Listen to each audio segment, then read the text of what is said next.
Welcome to the Game of Life. Happy National Mentoring Month. I'm your host, Gail Nelson, President and CEO of Big Brothers Big Sisters of Miami. And today, court is in session. This is going to be special today because I got some folks joining me today that are just so meaningful and so impactful in my life. As I said, please follow us on social media at BBBS Miami for Big Brothers Big Sisters, and follow me at Coach Gail 69 on IG or at G Sayers Nelson on Twitter. My first guest is a man who's a living legend. He is a living legend, the Honorable Tom Peterson. I'm going to bring him in right now, so I don't want to keep the judge waiting because, again, the best thing for me to say is all rise. All rise. Here comes the judge. Let's get him in here.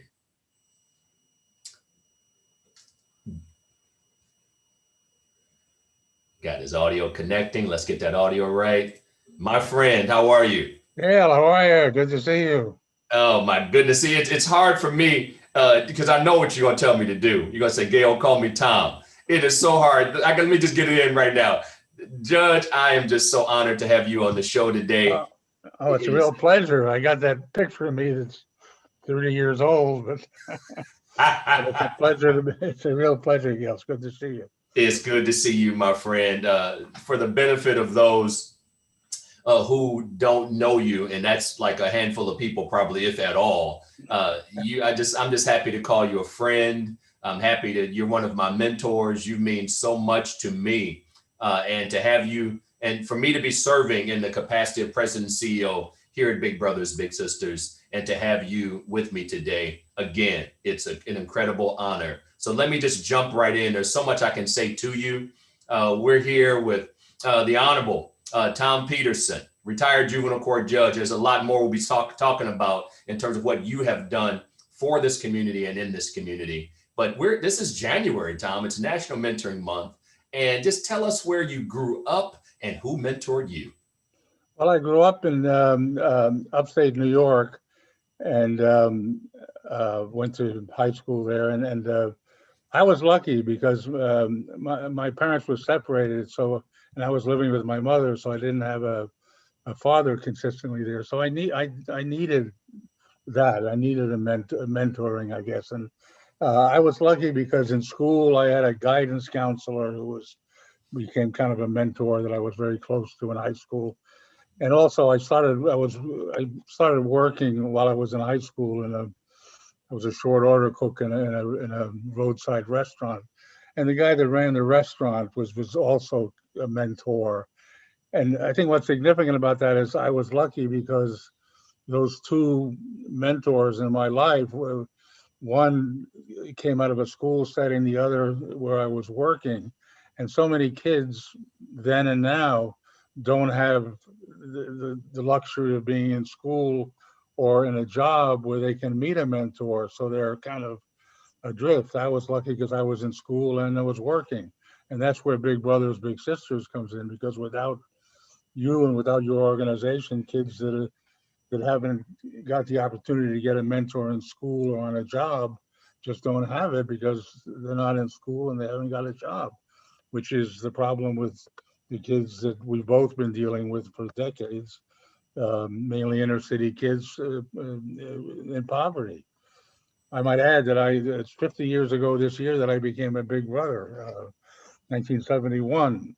I was either the first or second, there's some question, interracial Big Brother. My little brother was black. He lived on 27th Avenue and around Arlington Heights School. He's 62 years old now.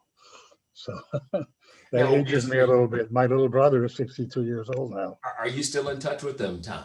Yeah, I haven't talked to him in about a year or so. He moved back to Georgia. He moved to Georgia, back to Georgia. But we're in touch, and I'm in touch with he and his brother. It was one of those situations where I had him as my little brother, but then his brother also became my little brother, so I had the pair, and that was 1971. Well, my friend, I mean, to your list of honors, I am just humbled, and certainly I met you years after that. But as an alumni Big Brother who has a little brother that's now 62 years old, we got to find a way. We'll do a follow-up show get your little brother on and just talk about not only, and we're going to get into this later on, just like you said, one of the first, interracial matches that we made here in Miami, and your commitment and what you've done for the community. Let me just go ahead with that and then tell people why you are just so important to me and to this community. You were the first assistant public defender in Miami to be assigned to juvenile court pursuant to the 1967 Galt Supreme Court decision, which granted indigent juveniles the right to free counsel. You were part of the first pretrial release program for indigent defendants incarcerated for the inability to post financial bail. A lot of firsts here, Tom. The first pretrial intervention program for first offenders in the southeastern United States. You were chief administrative assistant state attorney under state attorneys Gerstein and, of course, the late Janet Reno as well. You were recognized by Time Magazine and an editorial in the New York Times for your commitment to the inner city. Let's stay there for a minute. Tell me why you took a 4-year leave of absence, because you were obviously well decorated in terms of your legal career and your judicial career, but you took a 4-year leave of absence to go back to the hood, to the inner city, and to address some issues. Take as much time as you need, sir. Tell us why you did that. Yeah, well, I was going back is part of the answer, because I initially came to Miami as a VISTA volunteer. I graduated law school in 1966 and joined VISTA, which a lot of people don't know what VISTA is now. They think it's a car wax, VISTA is Volunteers in Service to America, which was the domestic Peace Corps. And right out of law school, I was assigned to Miami, and I lived and worked in the inner city. Part of that time, I lived in Liberty City, and I was working in the Dade County Jail with that first pretrial release program for indigents, people who couldn't afford bond. Up until that time, they couldn't get out of jail, and my responsibility was to take them out of jail and and be responsible to see they came back to court.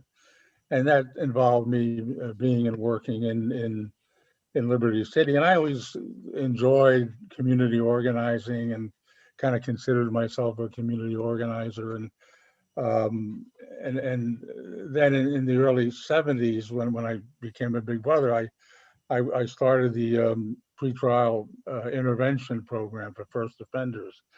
And I wanted I wanted my office to be a storefront. I wanted to be in the inner city, because most of the young people who came into the program, these were young adults. I wanted a storefront operation, and I don't know if you remember the old Shell City building up on 7th Avenue and about 58th Street. It had gotten burned out in the 68 disturbance, and I didn't have any money for rent for a place to put the program.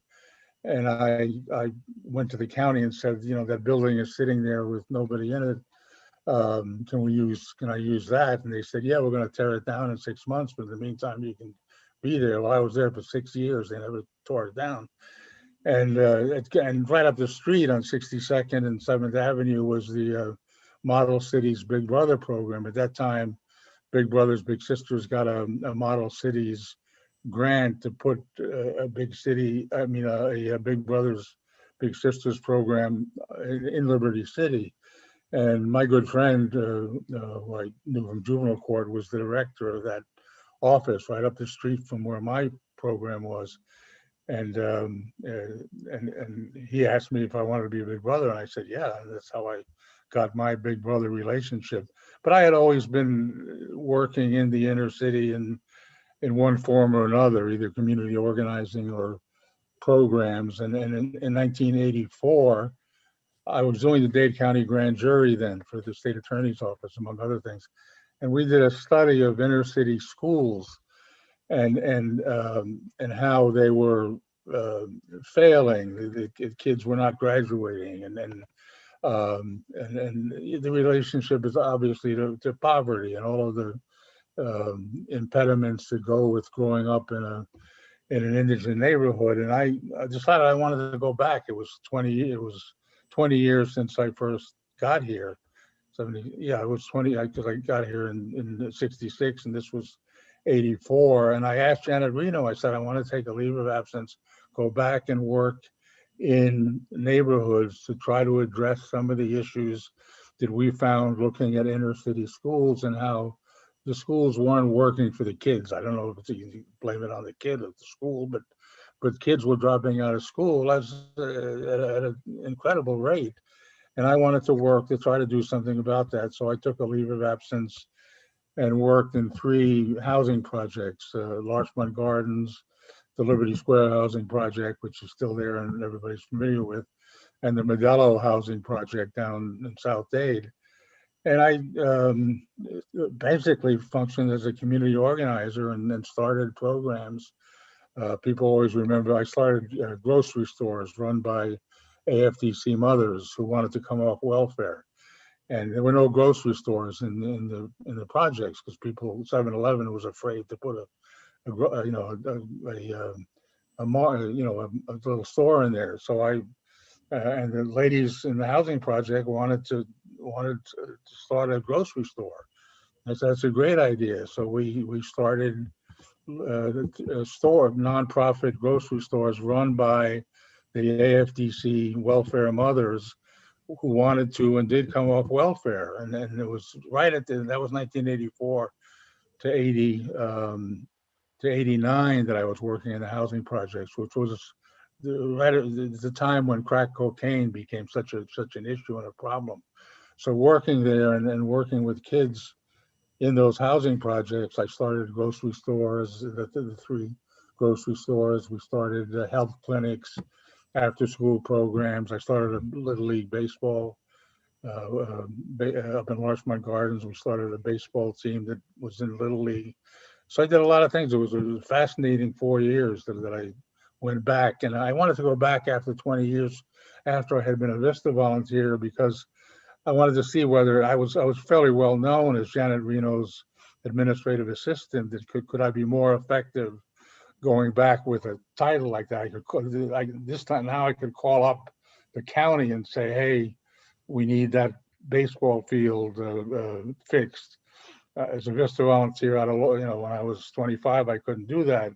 But when I was 45 and Janet Reno's assistant working in a housing project, I could call up the county and get something more done. So I always enjoyed being a community organizer, and that was a fascinating 4 years. And right after that, I became a judge.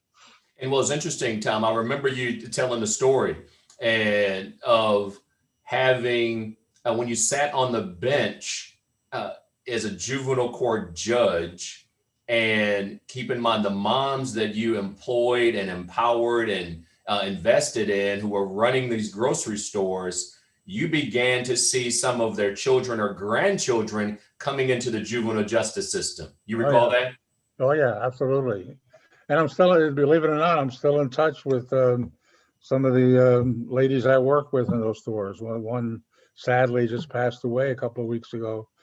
And another lady who worked in the store in Modelo calls me all the time. And we're still, it's 35 years later, and they're in their late 60s. Everybody I knew is in their late 60s or over. But the ladies I work with, who were on welfare and the housing projects, there's some of them that still stay in touch with me. So it was a real great experience doing that. Incredible. I learned a lot, and I was very fortunate. And we were fortunate to have you as a pillar in our community. Just if you could take us back to just one scenario when you first when you began to look at that file and you're sitting on the bench and obviously we'll keep the name, we'll protect the innocent. But what did you say to a grandchild of someone you knew, their grandmother, or maybe it was a mom? What did you say to that young man or young lady? That I was, I wasn't happy to see them in juvenile court, but I was happy to see them and see their mom or their grandmom. And it helped a lot because it created a bond. I mean, when you're a juvenile court judge, what you try to do as much as possible is create a bond with with the kids you're working with. So if I had that connection, or even the fact that I was familiar with the neighborhood, it didn't have to be the son or daughter of one of the ladies that I work with. It was if they came from Larchmont Gardens, Modelo, Liberty Square. I knew somebody that they knew, and that that created a liaison, a connection between me and the young man or lady and their parent, which in juvenile court is really important. And for kids that come out of an inner city background and walk into a juvenile court, there's not an automatic connection, and you got to work hard as a juvenile court judge to create that bond, that connection. It's something you mentioned, something that's very important, and it speaks to a bigger challenge and an opportunity for all of us to get better. Here's a young man, a young lady growing up in the inner city. In most cases, you're talking about a black or brown youth, and it may not have any connection. So it's overwhelming, it's intimidating. And so now coming into contact with law enforcement and the judicial system and the juvenile justice system, but you were there, you knew the family, you knew what grandma taught, you knew where she came from, you knew the neighborhood, and that saved some kids' lives. I remember because you sent some of them to us at Bay Point. We'll talk about Bay Point later on, and to other incredible programs. So having that connection. And let me pivot from that, Tom, as well. I think about the movie, and I know I remember you when you sat as chairman of the board. You talk about from time to time movies and all of that. I remember the movie Boys in the Hood. Of course, yeah, yeah. And so with Boys in the Hood, and the character Trey, and there's so many Treys out there, if you will. Whether that Trey stands from, it stands for whatever last name or full name, male or female, but so many Treys of basically kids who have so much potential, who get caught up with the neighborhood crowd. I won't say the wrong crowd. I'll say the neighborhood crowd, and they begin to do the wrong things. Because some of those kids, as you well know, I'm talking to one of the gurus here, so I want to make sure I get my messaging right. These kids, as we said at Bay Point, Tom, were they weren't bad boys; they just did bad things. And so our messaging is so important, saying these kids, that's a bad neighborhood. No, you were in the middle of the neighborhood. And there was loving parents, loving grandparents. It's not a bad neighborhood. There were some things taking place in every neighborhood, including the suburbs, that are not good. So what role does mentoring play in keeping kids out of the juvenile justice system and helping them just navigate through lifetime? Well, it plays an incredibly important role, and you hit on it when you said that. And anyone who works over time with delinquent kids, and I know we're talking mostly about kids who grew up in the inner city, minority kids, that they are good kids, and they do some bad things, but they are good kids, and that's one thing that I learned and that I've always maintained that most people don't realize. Most people say, well, if they do a bad thing, they're a bad kid. That's not so. They're good kids, and one thing that I learned that happens. We're all sociological. Delinquency is a sociological problem. It's not a psychological problem. I mean, there are some kids who come in with psychological, psychiatric issues, but the great majority of kids that we work with are fine psychologically and psychiatrically. It's not. They don't need a shrink. They need a mentor. They need something to compensate for the failure of other socializing institutions. We're all socialized by basically 5 institutions: family, peer group, school, neighborhood, and church for a lot. So there are 5 factors there. And when I grew up, I had all of those factors kind of in sync.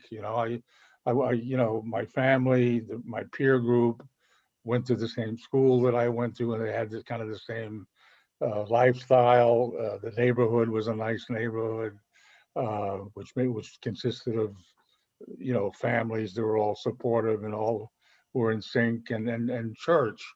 But the kids that I saw in juvenile court and the kids that you see are missing or weak in a lot of those socializing institutions. The family has got problems. The family may be dysfunctional. The kid probably dropped out of school or is marginal in school. The neighborhood is Liberty Square or some neighborhood that has a lot of dysfunctional families in it. Um, and in most cases, the church doesn't play a big role in the kid's life. That's 4 out of 5. That leaves the peer group as the fifth socializing institution that kids have. And my kids, our kids in juvenile court, the peer group makes up for all of those other elements that aren't working. The school isn't working, neighborhood's not working, family's not working, church isn't working, but the peer group is working fine. And the peer group becomes the kids' total socializing agent, if you will.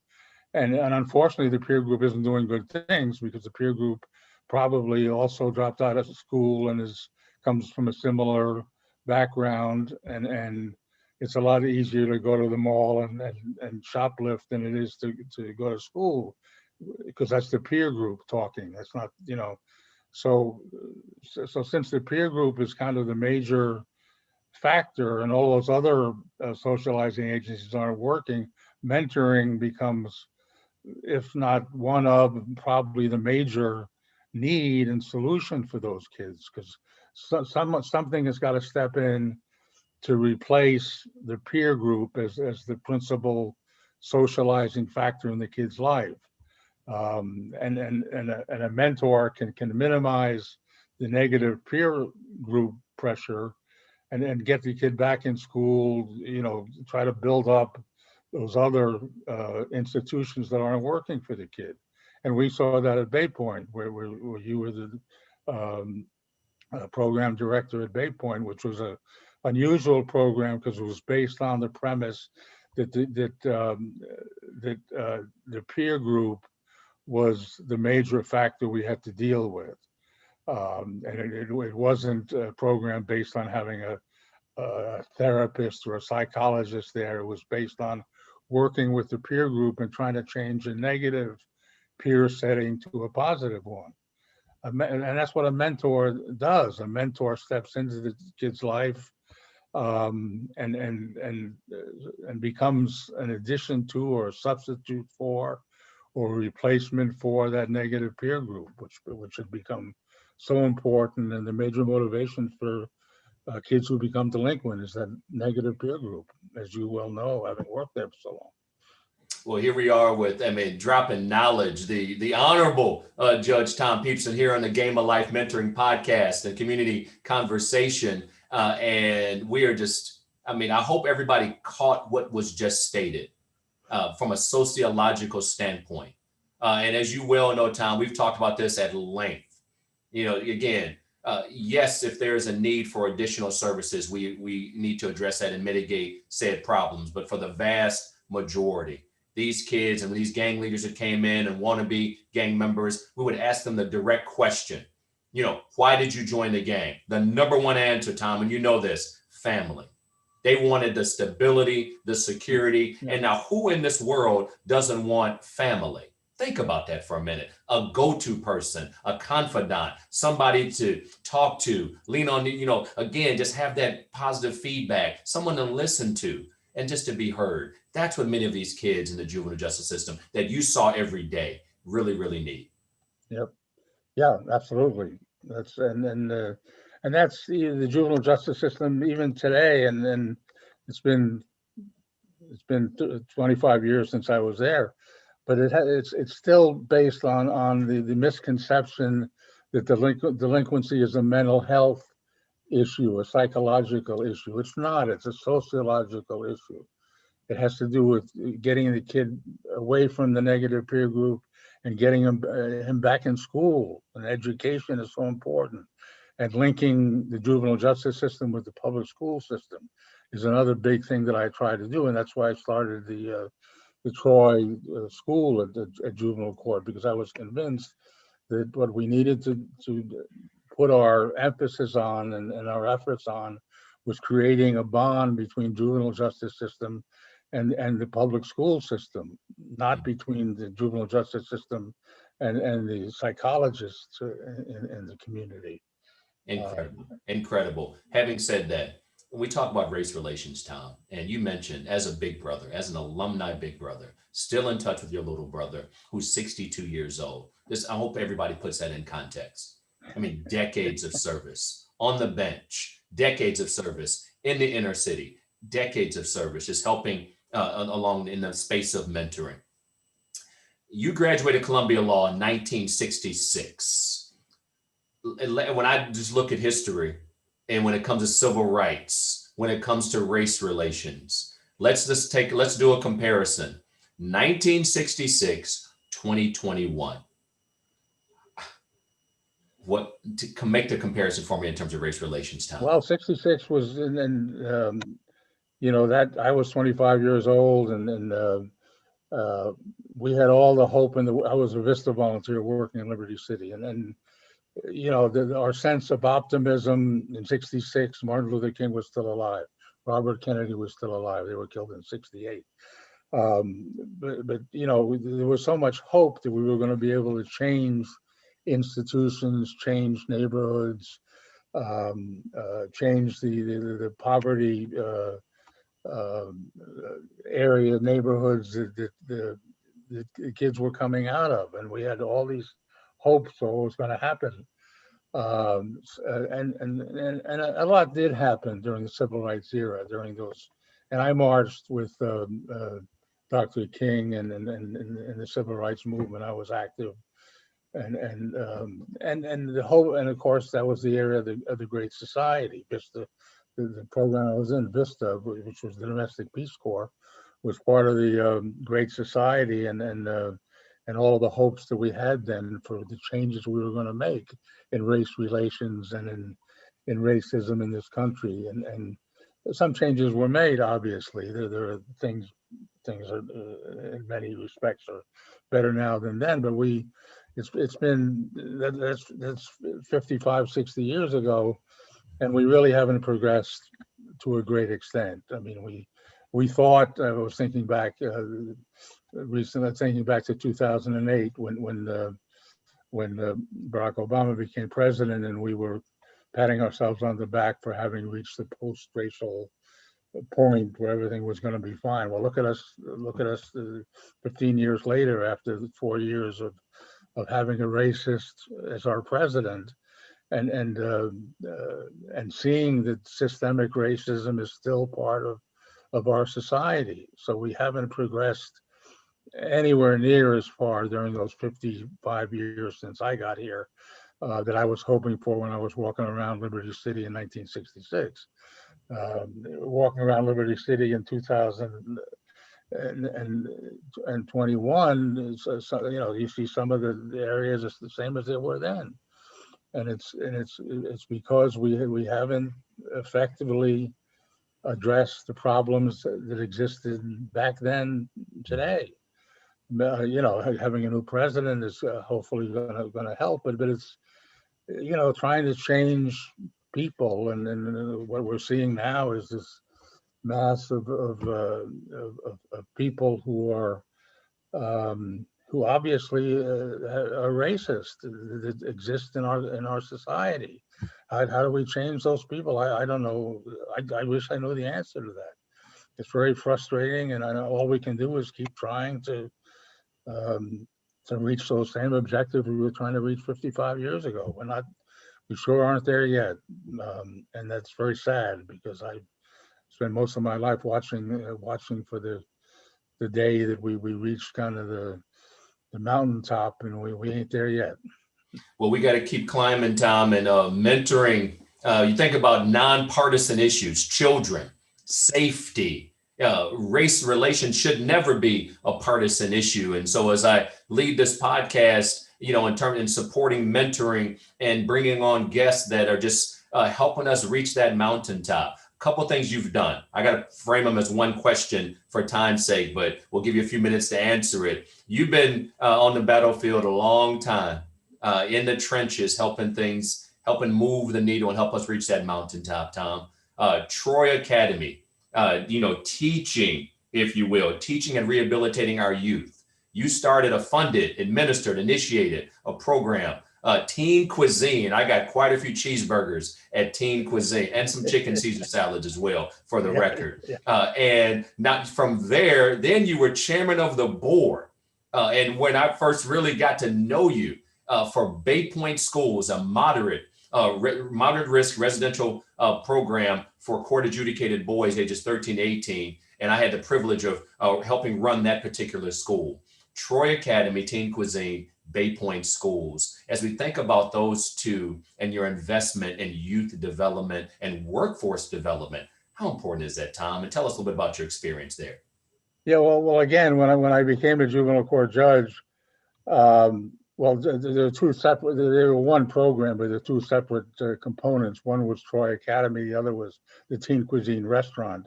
Troy is an acronym for Teaching and Rehabilitating Our Youth, TROY.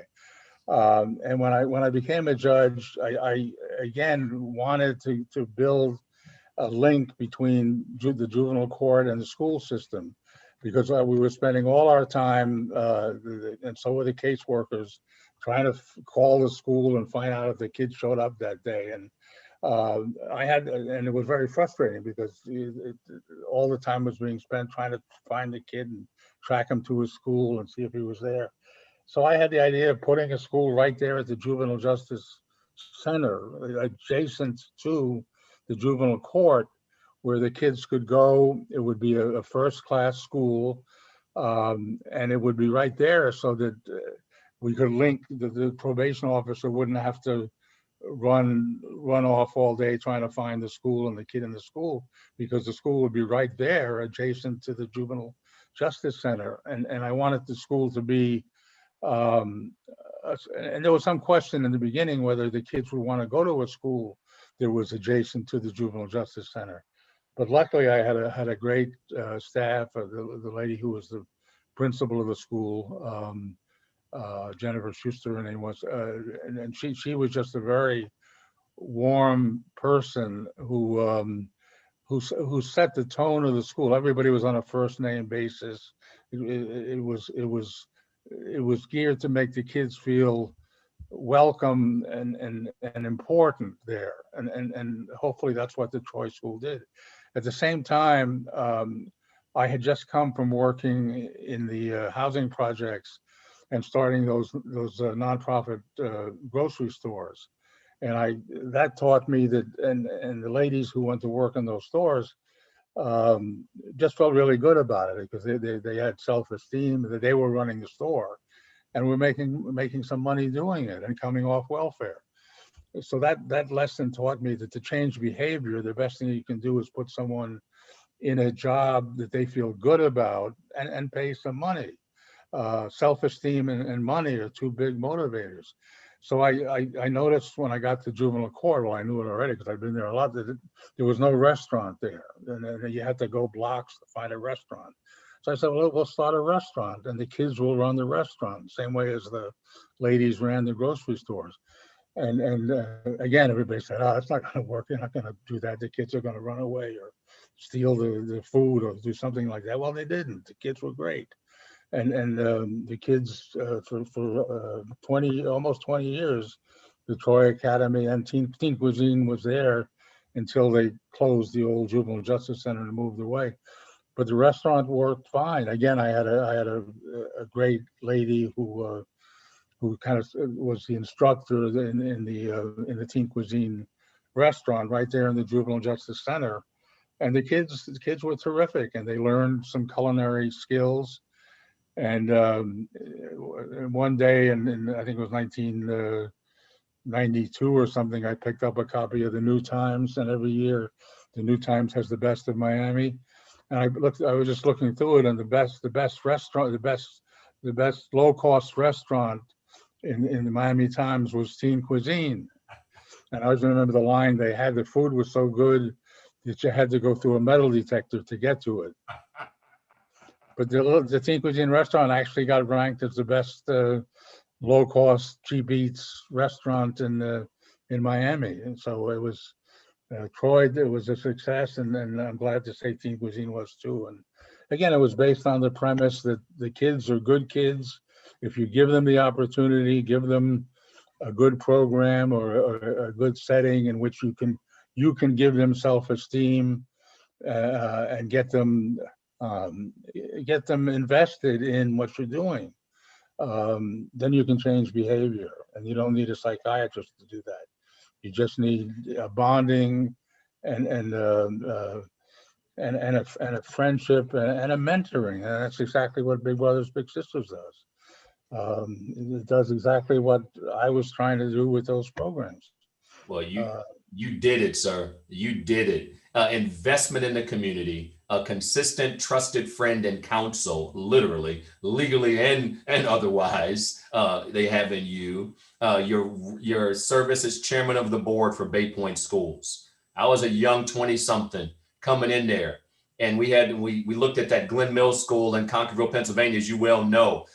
Having a normative culture. We're dropping some sociology on everybody today, but everybody needs to hear this. A normative culture, no locks, no bars. And I saw the confidence when I would order. It was a pleasure when I ordered food from Team Cuisine and to give my money to those young people, investing in them because they were learning a skill, a trade. That's what you've done, Tom Peterson. And at Bay Point, going back to where I worked for 12 years, your leadership on the board, your guidance, your mentorship from me, from the bottom of my heart, I thank you. I thank you. It gets to me because you are part of, now I sit here as president CEO, a young Black man that grew up in the inner city, raised by a single mom.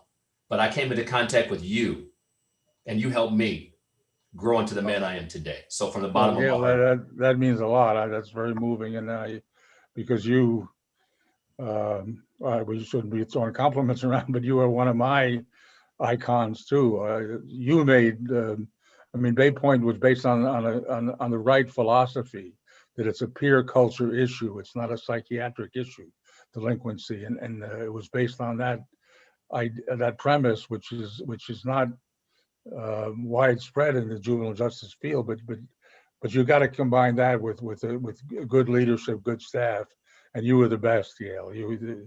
Mary Louise Cole, who was the program director who started it, and she and I talked so many times about how fortunate we were to have you and your brother playing leadership roles in that program. Because, and again, mentoring, you were a role model for so many kids. And Big Brothers Big Sisters is based on providing role models where they wouldn't exist before. And for the absence of their existence means the kid falls back on the peer group, and the peer group is not going to take the kid to a library, going to take it to someplace else. So peer culture, role models, mentoring, Big Brothers Big Sisters, that's one package that we need. And if we change that, and we change the way we deal with our deviant inner city youth, we'll go a long way toward improving race relations generally. I think if we had a better understanding and more of a commitment to doing what I tried to do and what you're doing, we go a long way toward dealing with these systemic racial issues that plague us. Tom, thank you for taking time to hang out with me today. I look forward to enjoying lunch with you when it's safe to do so at your convenience. It will be my pleasure to treat you to lunch, my friend.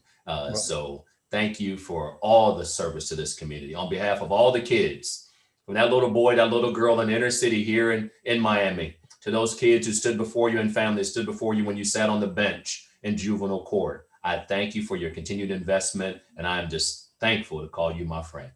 Well, that's reciprocal, Gail. I treasure our friendship. I treasure our relationship and all that we've done over the years. And we've got many years to go, my friend.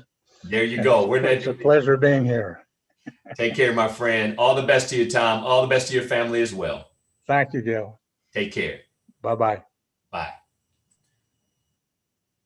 Wow. That one got to me. Here we are in the Game of Life Mentoring Podcast and Community Conversation. Court is in session today. And as I think about all that we are doing, and I wanted to share with you all our next guest, you talk about to go from a good friend and mentor and alumni big brother, Tom Peterson, to now coming up. He's funny, he's brilliant, an award-winning attorney, an alumni big brother. Today is all about our alumni, National Mentoring Month. Again, please welcome the one and only alumni big brother, Mark Eiglarsh.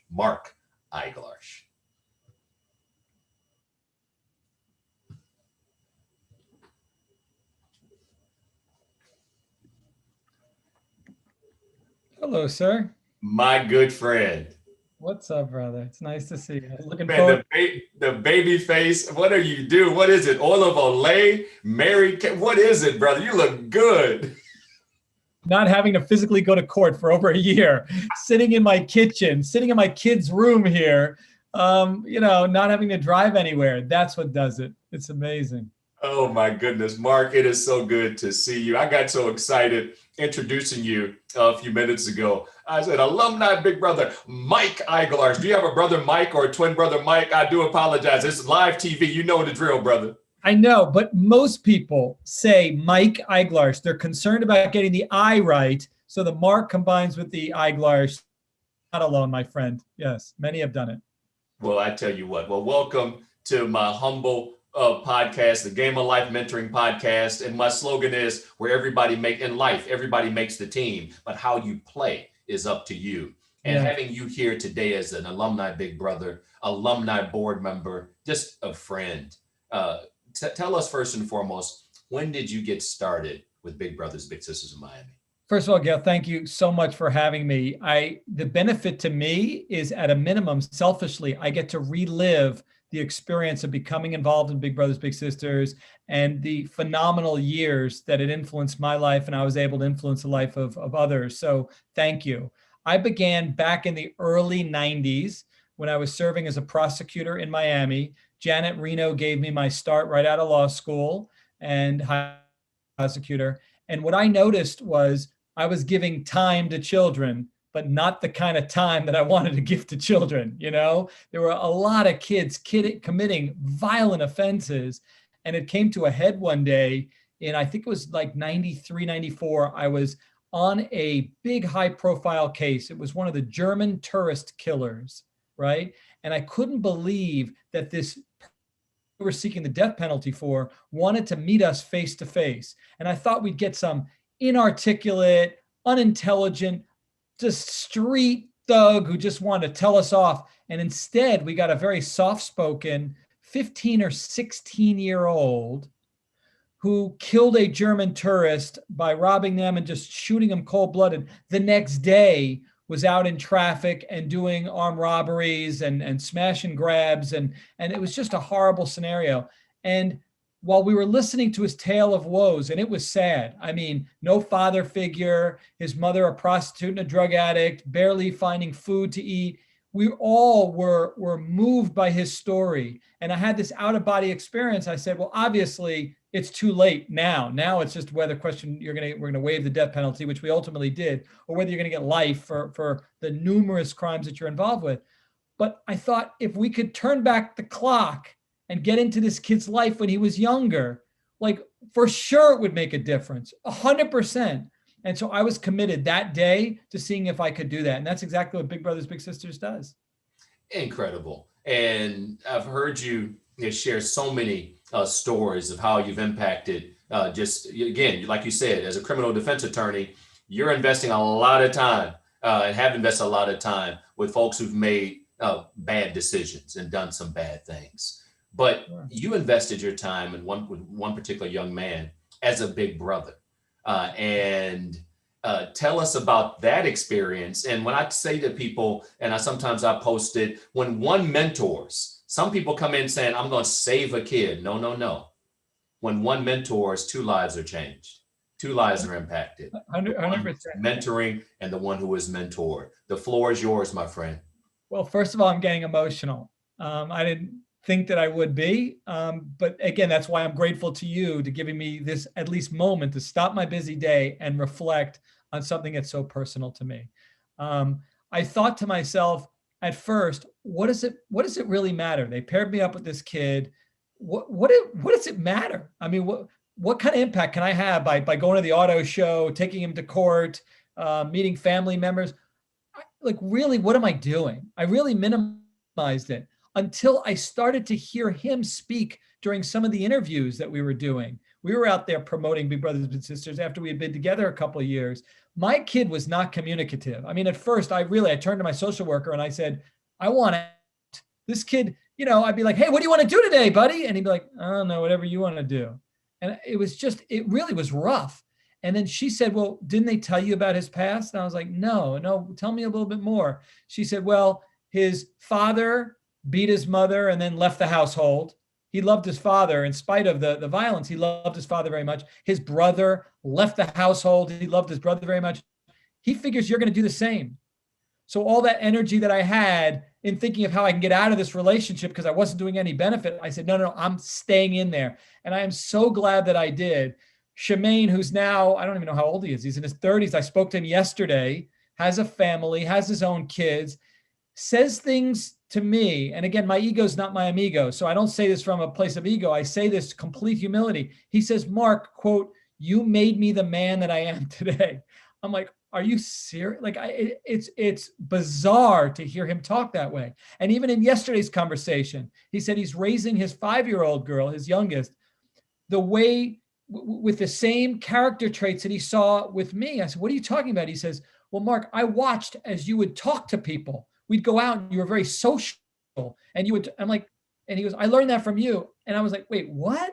And it didn't occur to me that had he not seen how I interact with prosecutors who he would see me like argue zealously in court with, but then we're off and we're talking in the hallways like we're dear friends. Like he brought that up and how I could just talk to anybody in a room and he wouldn't have learned that. He didn't know that. That was not part of his life. And then I thought about it. I go, yeah, I remember when his mother was alive, how she was very introverted. He wouldn't have seen those things. So he credits me with so many basic things that I take for granted that selfishly, this has been just a wonderful experience for me. Well, you've been on, and let me just tell you, when I first met you, I'm thinking this guy is funny. He's cool, brilliant, and your energy is infectious. And again, I started here in 2006. I'm going into my 17th year, if you will, 15th year here at Big Brothers Big Sisters, Mark. And again, when I first met you, I'm thinking that is a cool guy. So your little brother, and I'm glad you're still in touch with him to this day, is so heartwarming to me and this entire team here at Big Brothers Big Sisters. You've been on major cable networks providing expertise and everything. So you certainly know how to work a room and to get your point across. But speaking of getting your point across, you are now an author and you have a book, Be Happy by Choice, and it has a built-in guarantee. And I want you to talk about your book and your built-in guarantee.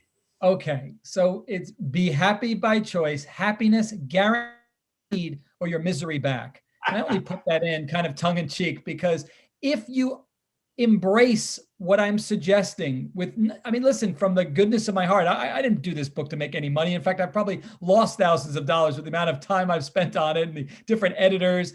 It's a labor of love. And if people do what I suggest in the book, then they become happier. But I'm also here to tell you, you don't need my book to be happier. Service makes you happier. There's an expression, service is the rent that we pay for the space that we take up on earth, right? My goal years ago was to selfishly pay as much rent as possible so I could feel happy. So whenever, fill in the blank, whenever I have thoughts that don't serve me well and I start to feel cantankerous and the anger fills up, I immediately stop. I go through the tools that I talk about in the book, but then I say, okay, how can I be of service to someone? Let me go give my wife a hug. Let me do something for my kids. Let me reach out to someone who's in need. And that's what Big Brothers does. So when you saw my contagious energy or whatever you saw, It's because everything that has to do with Big Brothers Big Sisters is aligned with my core values. It's something that I love. It's something I believe in. I admire everyone who's involved in the organization, from you at the top, from Lydia back in the day. And I feel privileged to be a part of something so wonderful. So that's why I had phenomenal energy. And conversely, there are things that where you look at me and go, man, that guy. It's because what I'm doing necessarily is not aligned with my core values, and I'm not thrilled to be doing it. Getting off somebody, in court who doesn't deserve to be getting off. He doesn't deserve to be getting the amazing outcome I'm getting. Maybe I'm not as enthusiastic in that situation, but helping a child and helping others to help children, man, that's a gift for me. Well, your rent is paid in full. That's for sure. But you know what's great about you and your response, your nonverbal response already speaks to it. You're like, no, as long as I have a pulse, I can serve. And that is the message. We're here with alumni Big Brother, award-winning attorney, author. Be happy by choice, or your misery, or you get your misery back, right? Or your happiness is guaranteed, or your misery back. It's like a shark, right? Sharks have to keep moving. We're here to learn lessons on this earth. And for me, nothing brings me greater joy than service, right? I'm not into self. I'm out. And I can't be of service to anyone else unless I first put my oxygen mask on first, right? I got to take care of myself. So I'm doing those things every day: meditation, prayer, physical fitness, all the things that I need to do, gratitude, doing my gratitude journal. I mean, stuff I talk about in my book. Again, I'm not preaching the book. I'm saying, again, you just do nothing other than service, but get yourself okay so that you can go out and serve others. That's the key. That in a nutshell, that is what I'm doing every day, being of service until I die. I love it. I love it, Mark. One of the things that's so interesting is that as an award-winning criminal defense attorney, you have a bird's eye view, a very unique view of the criminal justice system, with race relations being as tense as they are. And here I am, coming into Big Brothers Big Sisters in 2006. I looked around. I looked at all the bigs. I didn't see a lot of bigs that looked like me. And that is in no way disparaging those who look like you, because the heart was in it clearly. And so as I applauded all those who got involved as bigs, I'm thinking we need to do better. But then I spent time, as you well know, before Big Brothers Big Sisters, and my first guest was the Honorable Tom Peterson. You probably know Tom, again, who served under Janet Reno as well. So this is special for me today on so many levels. But I would look at the juvenile justice system and see the overrepresentation of folks who look like me. And as you think about the criminal justice system, and this nonpartisan show, this mentoring podcast, I'm here to promote humanity, to talk about what we can all do to support children and their families. And that should hopefully and prayerfully is never a partisan issue, talking about helping kids and helping keep our communities safe. How do we ensure equity for all within the criminal justice system in such trying times, Mark? One step at a time, right? So we know that, unfortunately, I think it's naive to think that, racism, bigotry, those things are ever going to dissipate, right? We can only hope to reduce them. And why won't it disappear? Because ignorance has been around since the beginning of times. And that's all it is. It's built on ignorance. So all we do is one step at a time to be light and love for others and show them the way, right? So everyone you come in contact with who may have preconceived notions of what a Black man is, they might walk away going, my goodness, that changed my tune. I thought they were such and such. Maybe I should treat them equally. I just think that it's about spreading the word. It's about changing. And I see it. We've all seen it, not significant enough. I still see a disparity between how people are treated, not so much in South Florida as other parts of the world. You know that there is racism alive and well, and that people of color are getting a disproportionate number of prison sentences that whites are not getting. We know that. So the goal is one by one, changing people's view. And secondly, I think Big Brothers Big Sisters, we know statistically, provides the solution to change a child's trajectory and put them on the right path. I have no doubt in my mind well, his own words, my little brother tells me, had I not come into his life, he would have probably gone down the same path that some of his friends went down, and they're incarcerated. So this program works. It's proven. You can't deny it. Mark, it is, we get into this business to serve and to help.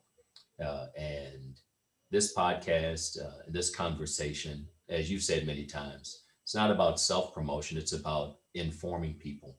It's about teaching people, letting people hear personal stories of impact like yours. Your little brother telling you he's the man he is today because of you. And you're like, wait a minute. I just spent some time with you. I was nice to you. I was consistent. Exactly.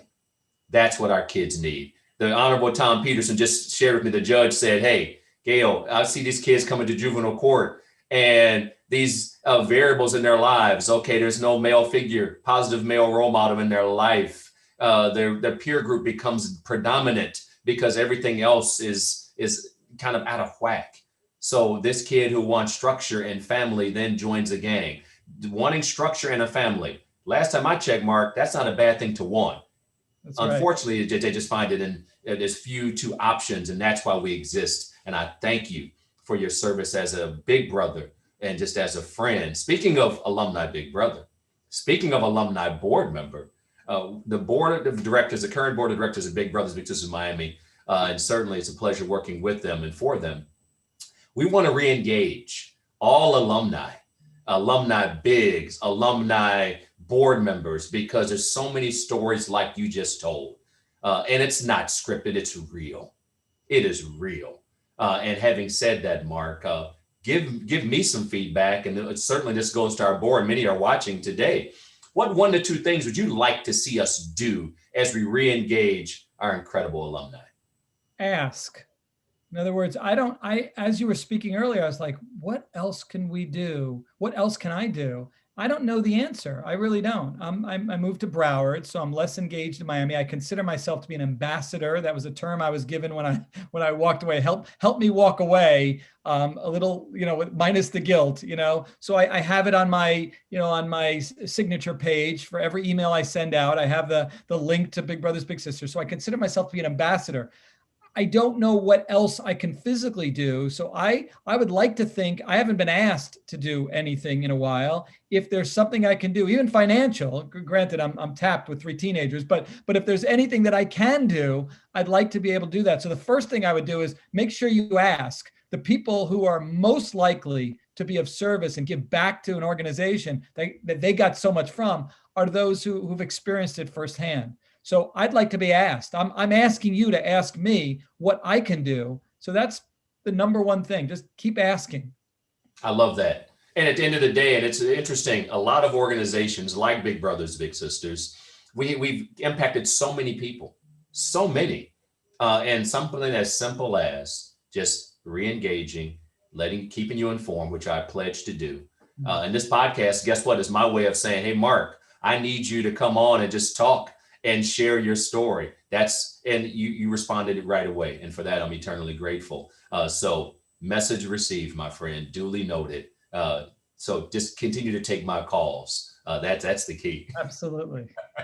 Mark, as you think about where we are in our society, and it's National Mentoring Month, a month, and it's certainly not limited to 1 month. Certainly it's National Mentoring Month of January of every year, but every single day.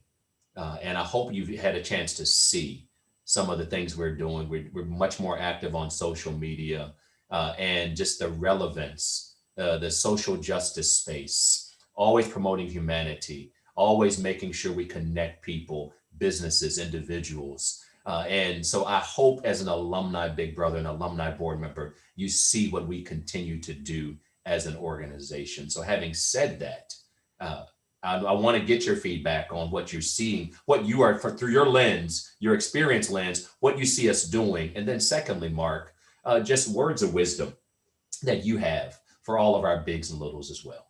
Okay. So first of all, as my grandmother used to say, like, I'm kfelling. Kfelling is nachas and joy. When I see the advertisements on television, I mean, major placement, and I see you and or the Big Brothers, Big Sisters logo up there, I have such joy and nachas and love and happiness in that moment. So you're killing. I'm seeing it on television. I'm seeing it on social media. I can't think of any place that you guys are not. So wonderful job. So, and I'm very, very, very happy to see that.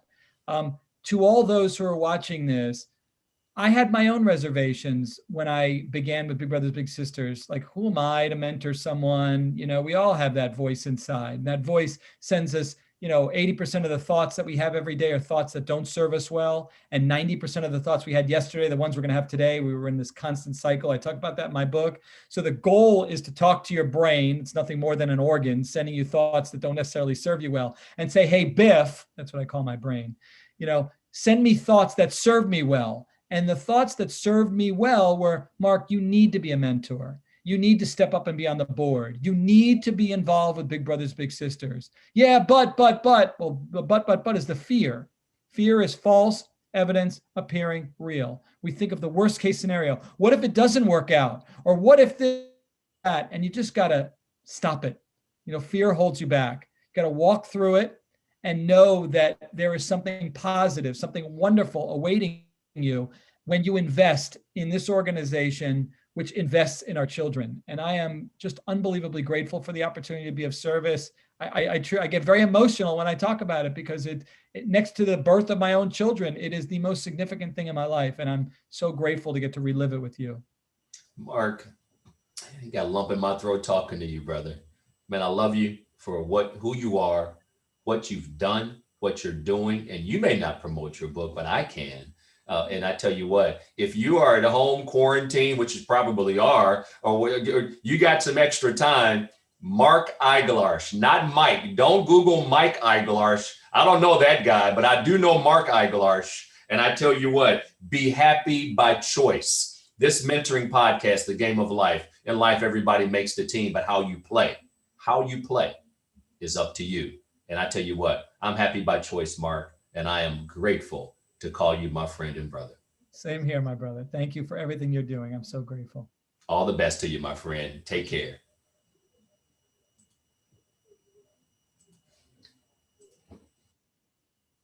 The Game of Life court was in session today. The court of service, the Honorable Judge Tom Peterson, retired juvenile judge. Incredible. Mark Eiglarsh, alumni Big Brother. Tom Peterson, alumni Big Brother. To all those that are out there, follow us at BBBS Miami on social handles. Follow me at Coach Gale 69. But most importantly, do something. Happy National Mentoring Month. And once the calendar page turns to February, we're still making matches. We're doing it every single day. We welcome a brand new CEO, Artis Stevens. We'll get him on the show in the days to come. That's for sure. So thank you all for joining in. We'll see you next month. Next month, Black History Month. We're putting it down. That's for sure. In the game of life, everybody makes the team, but how you